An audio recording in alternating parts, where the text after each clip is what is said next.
Assalamualaikum warahmatullahi wabarakatuh. Nama saya Sinta Dwi Putri, NIM 120140033 dari Prodi Teknik Informatika, TPB 49. Di sini saya akan menjelaskan sedikit mengenai program yang sudah saya buat untuk memenuhi tugas besar mata kuliah PKS. Sebelumnya, kita menjelaskan logaritmnya dulu. Seperti biasa, untuk setiap program pasti menggunakan deklarasi. Nah, di sini saya menggunakan deklarasi pilih, V, R, I, sama C. Dan juga saya menggunakan deklarasi satu array yang berindeks 2. Selanjutnya, output pertama yaitu program menghitung arus listrik. Kenapa saya menggunakan program ini, menggunakan mata kuliah fisika dengan judul ini? Karena menurut saya mata kuliah ini tidak terlalu rumit untuk bagian rumus dan segala macamnya, itu tidak terlalu rumit dan mudah dimengerti. Selanjutnya ini saya menggunakan do, ini garis do, lanjut ke for di sini for one to one. Kenapa one to one? Karena di sini saya hanya ingin melakukan perulangan sebanyak 1 kali. Lanjut, ini output, ada beberapa output yang fungsinya nanti agar user melihat ada beberapa pilihan untuk pilihan menghitung. Menu program perhitungan pilihan. Ada yang pertama arus, tegangan, hambatan, dan hambatan total. Nanti user bisa memasukkan angka berapa yang ingin dimasukkan, itu artinya dia ingin menghitung apa. Lanjut ke if. Nah, setelah user memasukkan datanya, misal user memasukkan 1, maka yang akan keluar di bagian sebelah sini, yaitu menghitung arus. Dengan rumus V dibagi R, maka user harus menginputkan nilai V dan nilai R. Lanjut ke hasil. Setelah hasil keluar, atau di akhir, program akan langsung masuk ke sini. Mempertanyakan ini, lanjutkan perhitungan atau tidak. Nah, apabila user memasukkannya no, maka program akan selesai dan berhenti. Tapi apabila user memasukkannya y atau artinya yes, maka program akan berputar langsung. Ini do while, ini while-nya yang tadi di atas do-nya. Maka program akan berputar ke atas. Ini program akan berputar ke atas dan kembali lagi ke sini, ke menu pilihan. Nah, user dapat memilih kembali mau nomor berapa dan apa yang ingin dihitung. Seterusnya, bisa memilih nomor 1, 2, 3, atau 4. Langsung kita demokan. Misal, kita nomor 1, kita misalkan 6, dibagi 2, maka yang keluar harusnya 3. Betul, 3. Nah, apabila kita mengetik Y, nah, program akan kembali mengeluarkan menu pilihan. Misal kita masukkan 2. Nah, I dikali R. Dengan rumus I dikali R, kita masukkan I-nya dulu. Misal 8 dikali 2, 16. Nah, apabila memasukkan 0, maka program selesai dan berhenti. Tidak bisa diketik lagi. Selesai. Nah, selanjutnya di CPP-nya. Dengan program yang sama, ini CPP-nya. Sama, di sini deklarasi juga, deklarasi, terus cout untuk mengeluarkan layar sama seperti tadi. Ini ada cout untuk mengeluarkan yang pilihan tadi juga sama, masukkan data juga 1 sampai 4. Nah, bedanya di program ini saya menggunakan switch. Kenapa saya menggunakan switch? Fungsinya sama seperti if, sama-sama percabangan. Hanya saja menurut saya switch itu lebih mudah dipahami dan tidak terlalu rumit. Sama apabila switch case 1, 1, berarti apabila user memasukkan angka 1, maka yang akan keluar ini, menghitung arus sampai dengan hasilnya. Apabila hasilnya sudah keluar, maka break. Di sini ada tanda break. Nah, berarti break ini artinya berhenti. Berhenti, maka program berhenti di situ dan lanjut ke sini. Lanjutkan perhitungan atau tidak. Sama seperti tadi, no, yes. Apabila yes, maka program akan kembali ke while-nya yes, kembali lagi ke do, melakukan ini lagi, pilihan lagi. User silahkan memilih kembali. Nah, mari kita demokan lagi. Misal nomor 1, maka menghitung rumus, kita misalkan 4 dibagi 2, maka hasilnya 2. Nah, apabila no, program selesai. Seperti itu. Coba kita yes. Ini misalkan 4, V dikali I dikali R. Kita misalkan V-nya 2, R-nya 2, I-nya 2. Nah, yang keluar 8. Kita misalkan yes. Nah, program akan kembali mempertanyakan menu pilihan. Masukkan lagi 3, misalkan 3. Nah, di sini menghitung hambatan dengan rumus V dibagi R. Misal V-nya 9, I-nya 3. Maaf, tadi yang saya maksud I. Hasilnya 3. Kalau no, program selesai. Selesai di program pertama, kita lanjut di program kedua, mulai dari logaritmnya. Di sini saya mengambil mata kuliah matematika dengan judul statistika deskriptif. Nah, kenapa saya memilih ini? Karena menurut saya sama seperti tadi, karena saya lumayan suka dengan matematika dan perhitungan ini tidak terlalu rumit dan mudah dimengerti. Lanjut, seperti biasa ini deklarasi ada string, real, dan string. Kenapa saya pilih real? Karena agar bilangan yang keluar yaitu bisa bilangan desimal, jadi bisa koma. Kalau kita in, itu hanya bilangan bulat aja. Karena di sini kita akan menghitung nilai rata-rata. Yang seperti kita ketahui, rata-rata pasti tidak selalu bilangan bulat.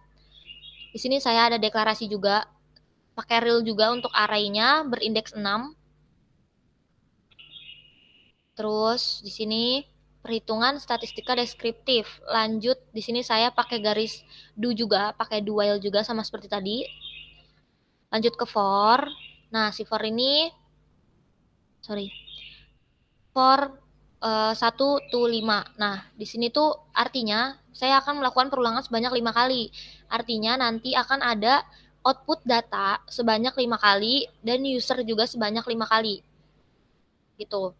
Nah, untuk rumus ini rumus yang berfungsi untuk menghitung rata-rata nanti. Setelah selesai menginputkan 5 data, lanjut ke perulangan kedua. Perulangan kedua itu ada for 0 to 0. Nah, kenapa 0 to 0? Karena saya hanya ingin melakukan perulangan sebanyak 1 kali. Sama seperti 1 to 1 tadi ya, hanya saja ini angkanya berbeda. Nah, lanjut. Ini selanjutnya kita akan diberikan pilihan, user akan diberikan pilihan, apakah ingin menghitung standar deviasi populasi atau sampel. Nah, setelah memilih dari salah satunya, maka output akan menghitung rata-ratanya, rata-rata dari data yang sudah dimasukkan tadi, 5 data tadi. Nah, sini ada rumusnya, dan langsung mengeluarkan rata-ratanya. Nah, langsung masuk ke percabangan. Di sini pakai if. Kenapa pakai if? Karena di sini ada 2 pilihan. 2 pilihan yang di bagian sini tadi, populasi atau sampel. Apabila user masukkannya populasi, maka yang akan keluar yang di bagian kanan sini. Nah, yang bertanda biru ini. Di sini sudah tertulis menghitung ragam deviasi populasi. Nah, di sini ada perulangan juga 1 to 5. Nah, kenapa to 5? Karena di sini data yang diinputkan adalah 5, sebanyak 5 kali agar datanya terhitung semua. Ini rumus ragamnya. Ragam plus data dikali data.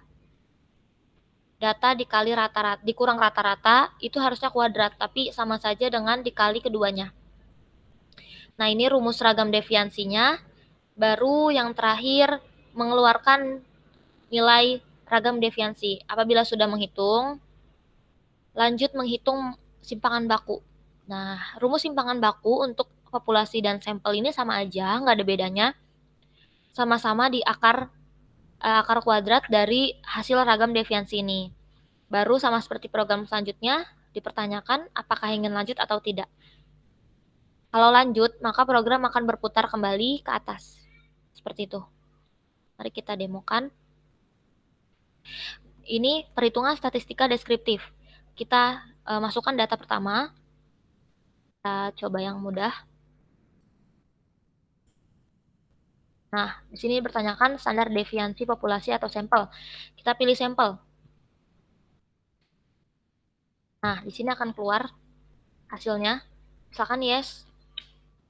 Nah, masukkan data lagi. Nah, populasi. Kita coba populasi. Nah, di sini akan keluar hasilnya. Hasil ragam, nilai rata-ratanya, dan simpangan bakunya. Kita pencet no, maka program akan selesai. Lanjut ke program CPP-nya. Ini yang program kedua. Sama. Isinya sama seperti logaritm tadi. Seperti biasa, deklarasikan apa yang ingin dipakai di program. Terus saya juga memakai do, sama seperti tadi do. Terus cout untuk mengeluarkan ke layar. Yang pertama, perhitungan statistika deskriptif. Terus ini juga ada deklarasi array dengan indeks 5.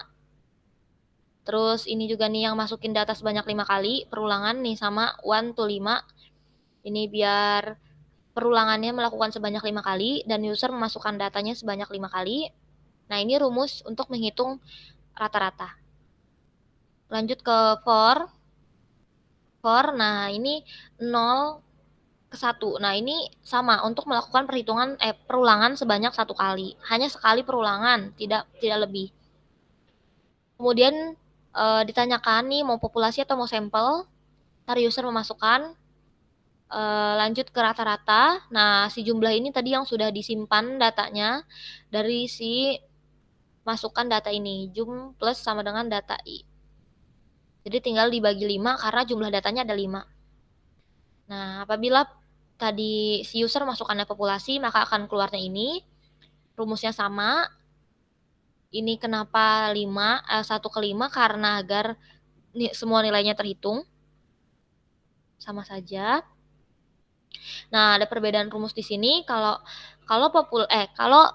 populasi dia hanya dibagi dengan 5, dibagi dengan banyaknya data. Tapi kalau ragam deviansi yang sampel, dia 5-nya itu dikurang 1. Jadi banyaknya data dikurang dengan 1. Lanjut ke simpangan baku. Simpangan baku sama untuk sampel dan populasi. Sama-sama rumusnya sama seperti ini. Ini ada lanjutkan perhitungan. Kita pakai perulangan lagi di sini, percabangan lagi di sini, percabangan. Nah, di sini saya pakai yang beda, sedikit beda. Di sini ada sistem CLS. Sistem CLS ini yaitu nanti hasil perhitungan sebelumnya akan hilang apabila kita mengetik I di akhir. Nanti perhitungan sebelumnya itu akan hilang, jadi lanjut ke perhitungan selanjutnya agar tidak terlalu banyak menyimpan perhitungan dan panjang gitu ke bawahnya. Nah, kita coba. Misal data 1.